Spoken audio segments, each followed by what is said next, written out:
The church was silent, except for the sound of muffled crying. A man had passed away, and his loved ones had gathered to say their final goodbyes. But just as the priest began the eulogy, a dog began barking at the coffin, loud and frantic.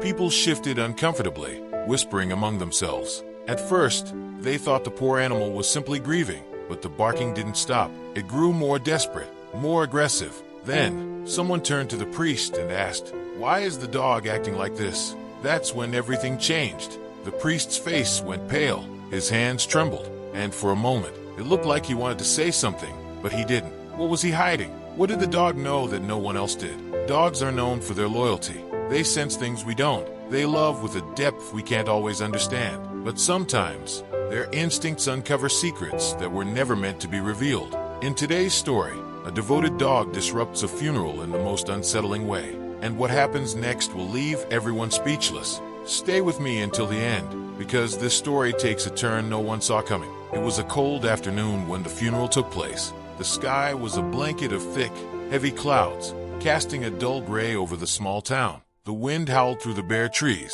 rattling the windows of the old church as if nature itself was mourning. The scent of rain lingered in the air, an unspoken promise of an impending storm. Inside the church, rows of people sat in complete silence, dressed in black, their faces etched with sorrow. Some clutched tissues, dabbing at their eyes. Others sat still, hands folded in their laps, lost in thought. The air was thick with grief, pressing down on the room like a weight no one could shake. At the very front of the church stood a wooden coffin. It was polished to a dull shine, adorned with fresh white lilies and roses. A large photograph of Mr. Harris rested beside it, an old man with kind eyes and a gentle smile. By all accounts, Mr. Harris had been a good man, a quiet man. He wasn't famous, nor was he particularly wealthy, but he had lived a life of honesty and kindness. He had worked at the local hardware store for over 40 years, greeting customers with a warm smile and a firm handshake. He had helped neighbors fix their fences, shoveled snow for the elderly during the brutal winters, and fed the stray cats that roamed the alley behind his house. He had lived simply, and now he had died simply, or so everyone thought. But someone in the church disagreed. Someone who knew better. A golden retriever named Max. Max had been with Mr. Harris for over a decade. He wasn't a young dog anymore. His muzzle had grayed, and his movements had slowed, but his loyalty had never wavered. Wherever Mr. Harris went, Max followed. He had been more than just a pet. He had been a companion, a guardian, and a best friend. And today, as the funeral proceeded, Max sat by the coffin, his ears pinned back, his body stiff with tension.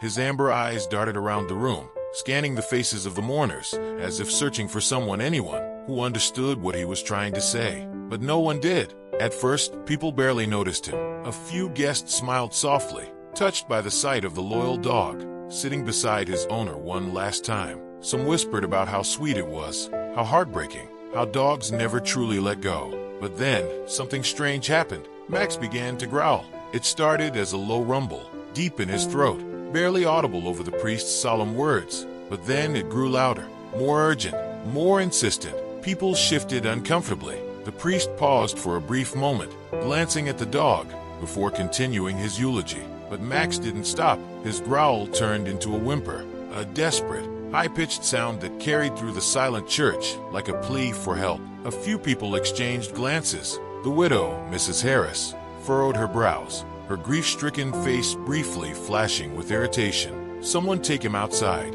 she whispered to her son, who sat beside her. The young man hesitated but nodded, reaching forward to grab Max's collar. But before he could, Max did something that sent a shiver down the spines of everyone in the room. He lunged forward and barked. A sharp, loud bark that echoed off the church walls. A bark that wasn't just sorrowful, it was warning. Several people gasped. A few children in the pews jumped, clinging to their parents. The priest cleared his throat, visibly unsettled. "Perhaps we should." But before he could finish, Max barked again, then again, and again. His body was tense, his fur bristling, his eyes locked onto the coffin with an intensity that sent a chill through the room.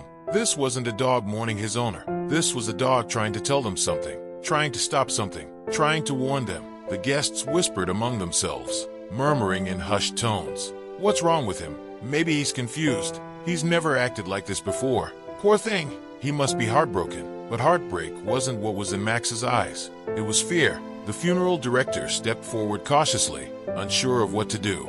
He had seen grieving pets before, but never like this. Never with this kind of desperation. Max wasn't just barking, he was frantic. His nails scraped against the church floor as he lunged toward the coffin, growling, barking, whining, as if something inside it wasn't right, as if something inside it was still alive. The priest hesitated. He had seen many things in his years of service. He had guided countless families through grief, had conducted funerals for men and women from all walks of life. But never had he seen something like this. Never had he felt the icy grip of doubt creep into his chest as it did now. Maybe, he started, then trailed off. Everyone turned to him. He swallowed hard. Maybe we should check. Gasps rippled through the room. The widow clutched her son's arm. No, she said firmly. That's ridiculous. He's gone. The priest hesitated. He looked at Max, who was still growling, still scratching at the wood, his eyes filled with panic. Then he made his decision. He turned to the funeral director and nodded. Open it. The room erupted. People shouted in protest. What? That's absurd. You can't just open a coffin in the middle of a funeral. This is disrespectful. But the priest's face was pale. He wasn't sure why, but something inside him told him that this wasn't just a dog acting out. Something was wrong, and they needed to find out what. The funeral director hesitated for only a moment before nodding. Slowly, he stepped forward, pulling a crowbar from the tool set at the back of the room. He placed it beneath the lid of the coffin, his hands trembling as he applied pressure. The lid creaked. The sound sent a shiver through the entire church. Max fell silent. For the first time since the ceremony began, he stopped barking. He just stood there, waiting. And then, the coffin opened.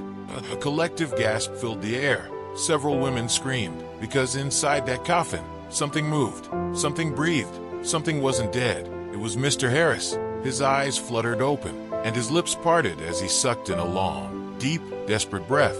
At first, people tried to ignore the barking. A few guests exchanged awkward glances, shifting in their seats as if trying to focus on the priest's words instead of the agitated golden retriever at the front of the room. It's just grief, someone murmured. Poor thing doesn't understand, another whispered. But as the minutes dragged on, it became clear Max's behavior wasn't normal. His fur bristled like he was facing down an unseen enemy.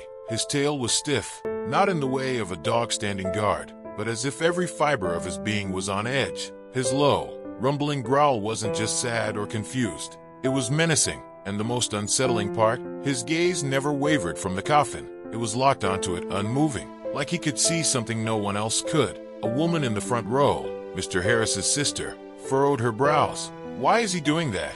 She whispered, glancing at the priest. A younger man beside her, likely a neighbor, shook his head. Maybe he just doesn't understand that Harris is gone. But that explanation didn't sit well with everyone. A few guests exchanged nervous glances. Dogs were sensitive creatures. That much was true. But this wasn't just sadness. This was fear. And then something else happened. Max's growls turned into snarls. Not just any snarl. It was deep guttural, filled with something raw and primal. The kind of sound a dog makes when it's ready to defend itself. Defend itself from what? Several people shifted uncomfortably in their seats. Someone in the back of the church let out a nervous chuckle. Geez, it's like he thinks there's a monster in there. No one laughed, because something about that comment felt too real. Then, an older gentleman, a close friend of the deceased, spoke up. He had been silent for most of service, his wrinkled hands folded over a cane, his watery eyes staring blankly at the coffin. But now, he turned his attention to the priest. "Father," he said, his voice hoarse from age, "has this ever happened before?" The priest hesitated. For the first time since the ceremony began, he hesitated. He shifted his weight slightly.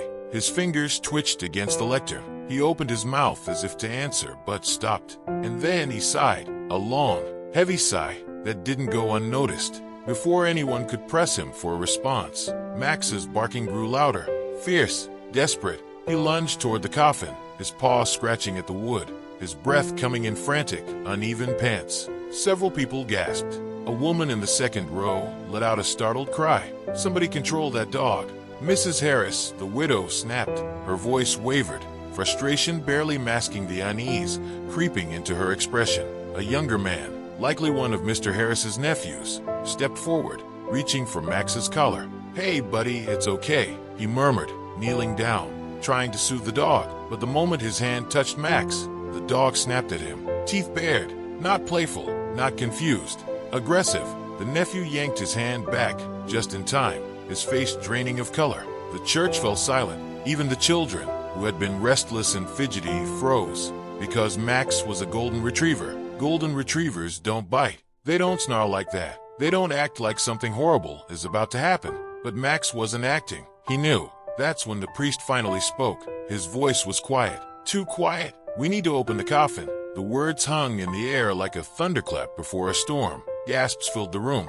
Mrs. Harris's face twisted in shock and anger. What? No, that's completely. But the priest raised a hand. Something isn't right. His voice wavered slightly, like he knew something the rest of them didn't, like he had seen this before, like he had been waiting for this moment. The widow stood abruptly, knocking over her chair. This is insane. My husband is gone. We will not desecrate his memory with. Then why is the dog acting this way?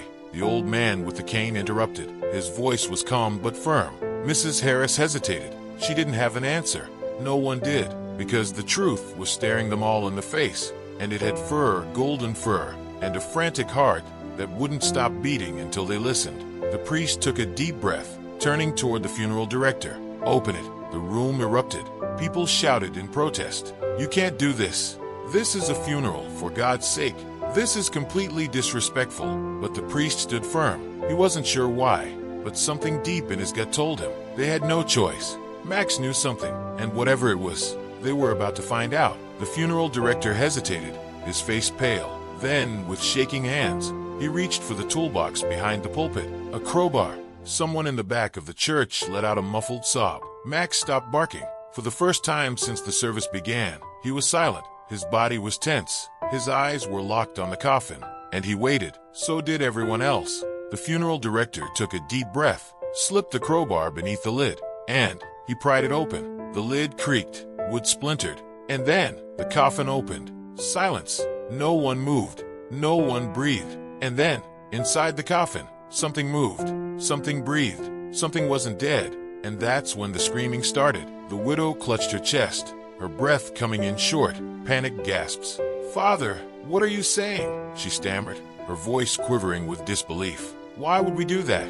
Her eyes darted around the room, searching for support, for someone to tell her that this was madness, that funerals weren't supposed to be interrupted like this, that the dead should remain undisturbed. But she found no comfort in the faces around her, because no one in that church could ignore what was happening. The priest's hands trembled slightly, but he stood firm. His voice, though quiet, carried a weight that demanded attention, because he hesitated, his throat dry, his eyes flickering toward Max. The golden retriever's entire body was rigid, his ears flattened against his skull, his tail motionless. He wasn't just barking anymore. He was pleading, begging, and the priest could feel it. He took a deep breath. Because I believe the dog is trying to tell us something. A hush fell over the room. Max whined loudly, his paws clawing against the coffin, his nails scraping against the polished wood in frantic, desperate motions. He wasn't just barking at it anymore. He was trying to get inside. No one wanted to open it. No one dared move. A funeral was meant for peace,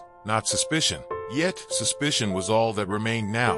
The air inside the church was thick, suffocating with an unspoken dread that wrapped itself around everyone's chest, squeezing until they could barely breathe. Max's growls turned into high-pitched whimpers, his eyes filled with something far worse than confusion, urgency, terror. And then, a choice was made. The funeral director sighed. His face was pale, his lips pressed into a thin line. This was against protocol. This was against everything he had been trained to do. But the weight of every pair of eyes in the room settled onto him.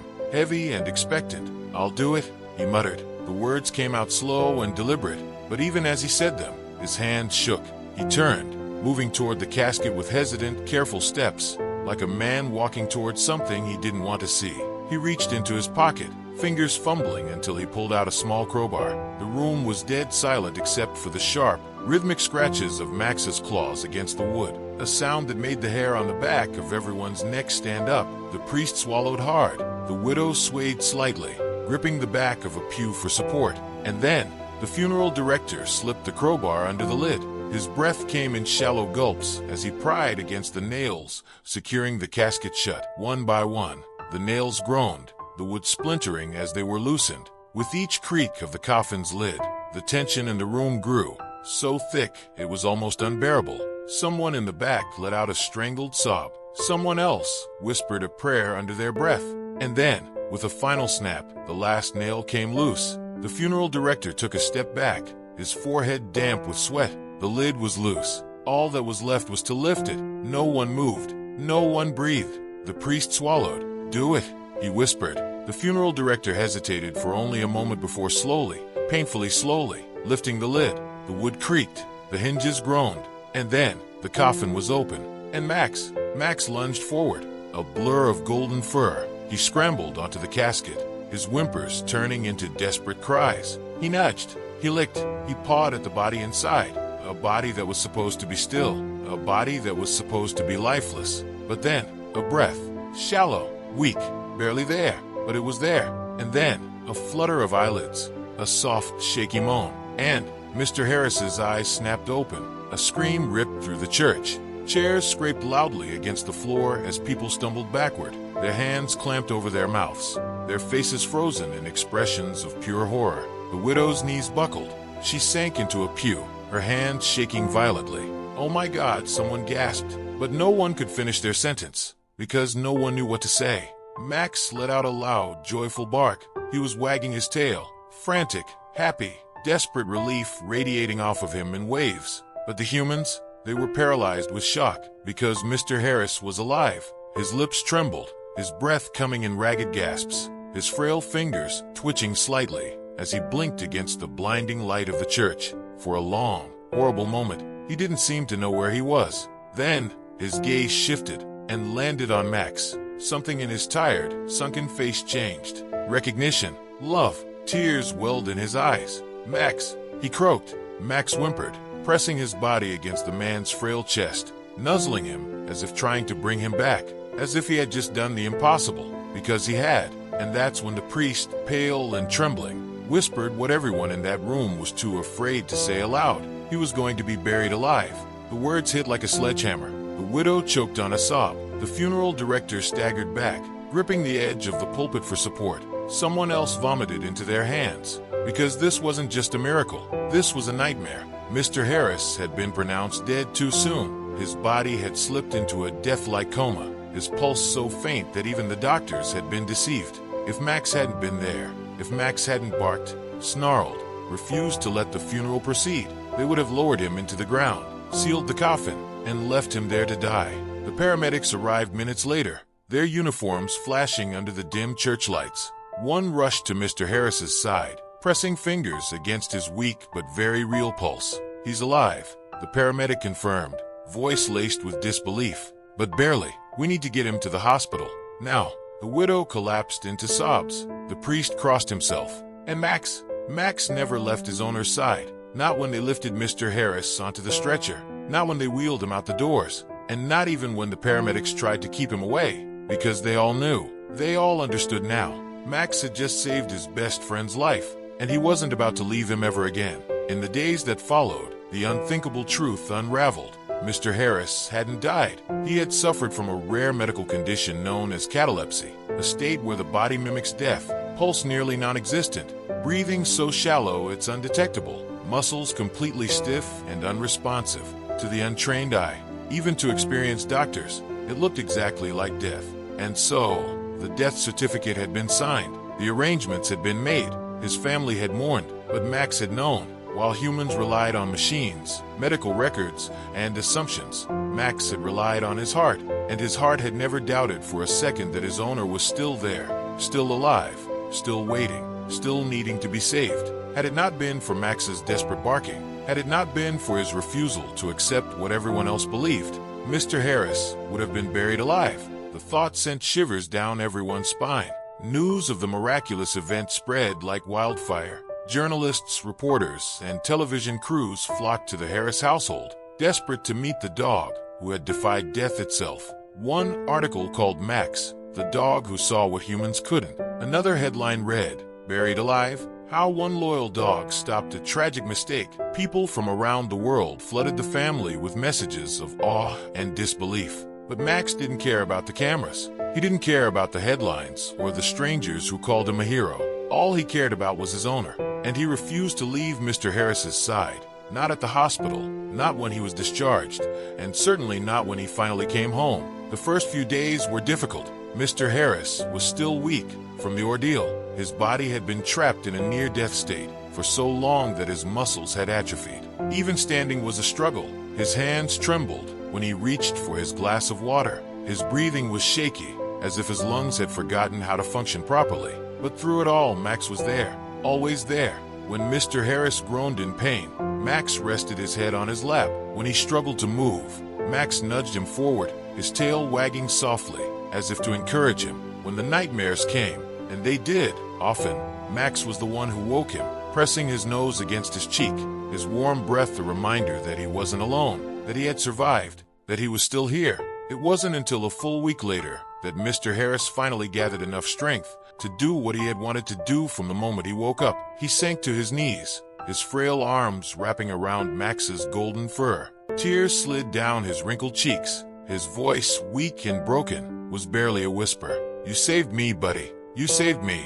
Max licked his face, and for the first time since that horrific day at the funeral, Mr. Harris sobbed openly. He didn't cry from fear, or from shock, or from the nightmares that haunted him. He cried because he shouldn't be here, but he was, because of Max. Doctors admitted that cases like Mr. Harris's were extremely rare, but not impossible. There were historical accounts of people being buried alive because of misdiagnosed deaths. In older times, before advanced medical equipment, coffins were sometimes even built with bells inside, allowing those mistakenly buried to ring them from underground. Mr. Harris had nearly become one of those tragic stories, but Max had changed that. A dog, a simple, ordinary golden retriever, not a doctor, not a scientist, not someone trained in medicine or technology, just a dog who had loved his owner enough to defy the impossible. From that moment on, Mr. Harris vowed never to take another moment for granted. Every morning, he woke up grateful. Every meal, he made sure to slip Max an extra treat, patting his head with a knowing smile. Every night, he whispered a soft, "Thank you," before closing his eyes. Max curled up beside him, as loyal as ever. Max had always been his best friend, but now he was something more. He was his guardian angel, his lifesaver, and for the rest of his days, Mr. Harris made sure that Max never went a single day without feeling the depth of his love and gratitude, because a dog's loyalty is unbreakable. Their love is pure, and sometimes, just sometimes, they become the heroes we never see coming. If this story touched your heart, don't forget to subscribe for more incredible pet stories. And if you believe in the power of a dog's love, let me know in the comments.